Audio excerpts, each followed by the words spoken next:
зборувам за Скопје, постојано зборувам вашето име, ќе му кажам добро утро на фотографот Александар Кондев, секогаш се врзува со Скопје, иако не ви е Скопје секогаш мотив и провокација за фотографирање. Пред се добро утро. Добро утро на сите. Во студиото се зборуваше, нема вас да ве прашам, само ќе се надоврзаме. Во неколку реченици само ќе истакнам, споменаа дека градот може да се препознае, зборувам во фотографијата, може да се препознае преку облеката, гардеробата.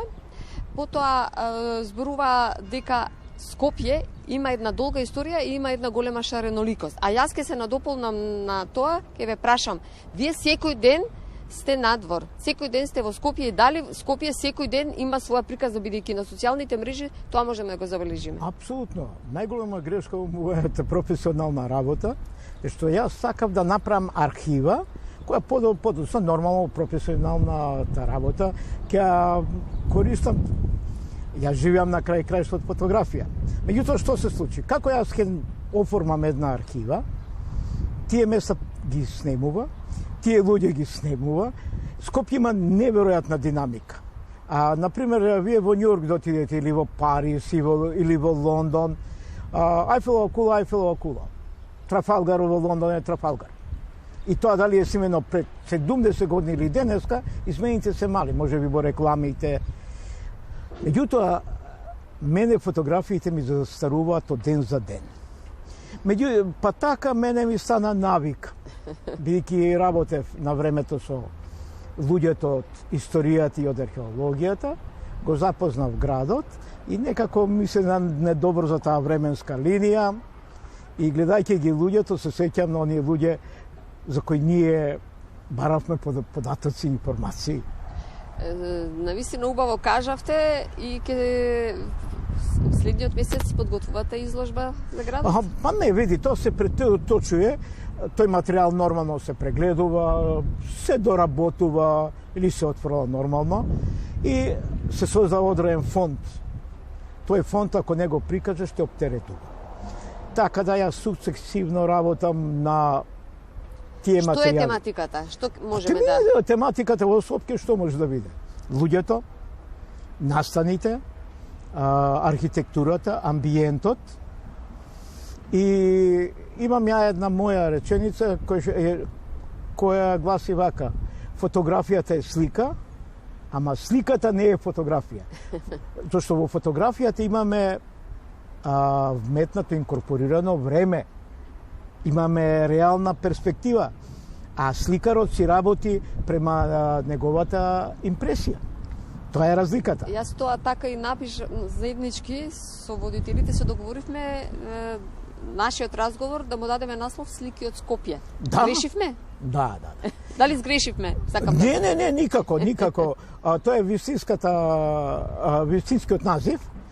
Знаете, еве, баш на ова место кај што сме. За 170 години, вака се знаат. Биле бавчи, па настанала Богородица, ја подигнале, се подигнало еврејско мало, понатака... Па се подигнуваат нови велелепни згради. И стана болест стари фотографии од Скопје, да ги барам по интернет или да ми ги носат. И тоа Скопје некако ми се измеша во глава. Минатото со сегашноста, а ако не го знаеш минатото и сегашноста, со еднината, па не можеш да зборуваш. Па добро, ако фотографирате, не знам сега колку години може би ќе сгрешам, ама кажавте пола век фотографирате, вие преку фотографијата, и тоа сме го доспевале, ја покажувате во различни, не само историографски, документаристички, информативно. Значи, Скопје можеме преку вашите фотографии навистина да направиме една лепеза. Знам дека имате и разгледници за Скопје. Која беше најстарата разгледница? Од која година? Јас се пронајдов. Да? Најстара е 1897, барем према поштанскиот печат, може да и порано. И тоа снимена е овдека недека кај во Пајко Малок.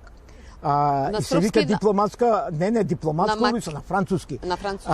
Првите разгледници секогаш биле на француски напишани, посткарт, и се вика ви, поглед. Така. Дюскип на турски Скопје, Дюскип, да.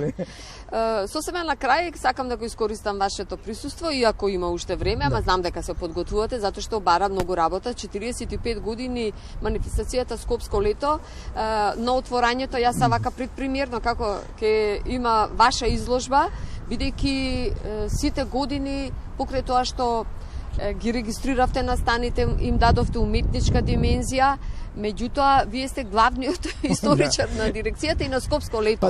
Преку вашите фотографии можевме да го видиме развојот и на културниот растеж во градот. Ние имавме еден голем проблем во селекцијата на фотографиите. Скопско лето е душата на културно Скопје. Традиција неизбришлива. Дали се наоѓа сега во криза и што ќе биде со него, тоа ќе видиме. Меѓутоа, кога ќе го собереш тој материјал, наеднаш се запрепастуваш кога ќе видиш колку културни содржини настанале во градот. Овој град не е село без куќиња, така да речам. Има настан, има луѓе. И ова е една презентација на да ја видат и скопјани, и оние кои раководат со Скопје и со културата во Македонија, за да вистински се вреднува настанот, односно фестивалот. Убаво кажавте, изборот ќе ви биде тежок. 45 години да се ние имавме преку 10-12 хиљади фотографии за да избереш 50 на фотографии. Тоа беше за 40 години, сега за уште за овие. Ама сега ја прошируваме уште. Так. И Скопје 21 јуни ќе биде. Да, јас би сакал Скопје, односно Скопско лето, да обстои за Скопје 2028 град на културата. Ќе го направиме заеднички, нели? Ќе се трудиме барем луѓето, како рековте пред да се вклучиме, многу зборувавте за Скопје, немаме време. Скопје треба да го запознаеш, да му ја запознаеш историјата и третиот елемент да го засакаш. Ама не можеш ако ово претходно не го немаш, не можеш да го сакаш градот. Така.